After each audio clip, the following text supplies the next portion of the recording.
I've always aspired to fly for the commercial airlines. In Australia, I'd always love to fly for one of the big two airlines, Qantas or Virgin Australia. 3 years ago, when Glenn Sparks qualified as Australia's youngest pilot, he thought he was on track to achieve his dream career. For as long as I can remember, I've always wanted to fly, and I did my first solo on my 15th birthday. So it's just the feeling of freedom once you're up there. There's no feeling quite like it, really. He's been working as a shift manager at McDonald's to pay his way through various pilot licences. Basically working as many days a week as I can, and all that money just going straight into keeping me in the air pretty much.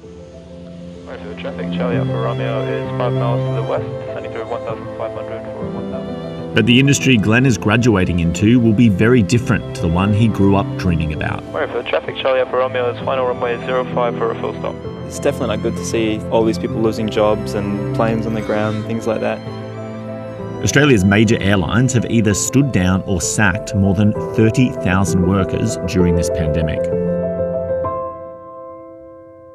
There wouldn't be an airline CEO in the world or a tourism leader in the world that would give a jobs guarantee at the moment.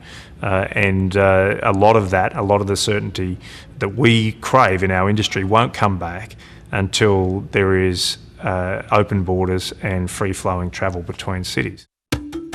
Exclusive analysis provided to 730 by Air Intelligence shows Qantas and Virgin employed more than the equivalent of 40,000 full-time workers before COVID-19. If both airlines are only operating at 5% capacity in 2021, fewer than 2,000 workers will be needed. I always wanted to fly as I lived in Tasmania, and it was the only way out back when I was a kid. In 1988. I started as a flight attendant. Catherine Pearson is spending more of her time sewing these days after Qantas grounded most of its international flights in March. I found out that I had 3 COVID-19 passengers on my flight home, and I'd actually had a lot to deal with one of them. So I was immediately sent off to be tested and went straight into self-isolation.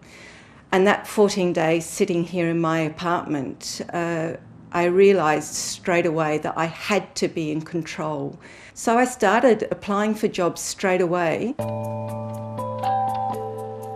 Catherine has moved into one of the few job growth areas, working in administration at a hospital.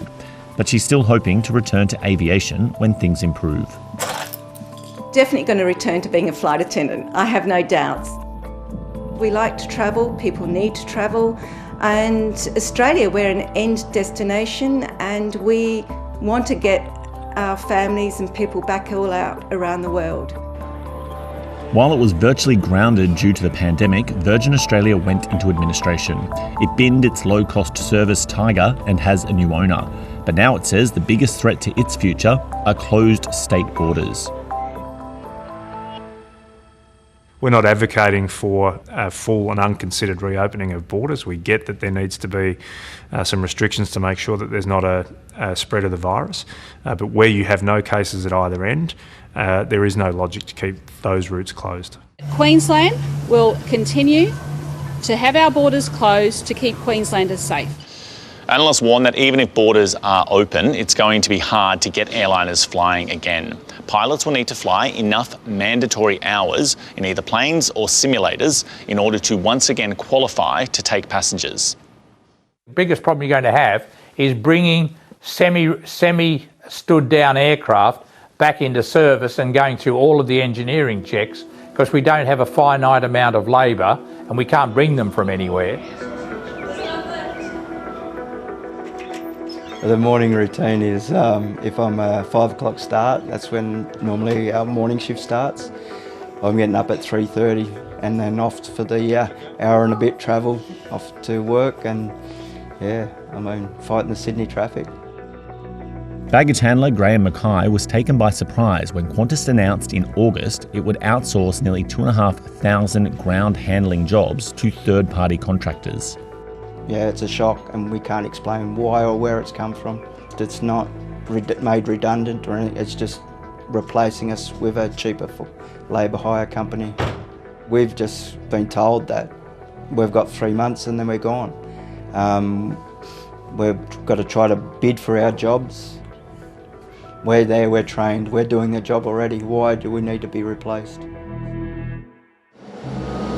Qantas says it needs to take drastic action to survive, and it expects the changes will save it $100 million. I feel that the pandemic is an excuse. It's not, warranted to lose our jobs over that. I understand that, if we were getting paid, yes, but the JobKeeper is there to protect Australian jobs. We're going to keep fighting for our job. You can ask any Qantas worker, we love the company and we love for what it stands for, and we want to keep our jobs. Back in Western Australia, Glenn Sparks is hoping the industry will rebound by the time he gets his commercial licence. The demand's already there for people to fly. It's just building that confidence back up again once we pass through the pandemic. I don't see why it couldn't go back to what it was before.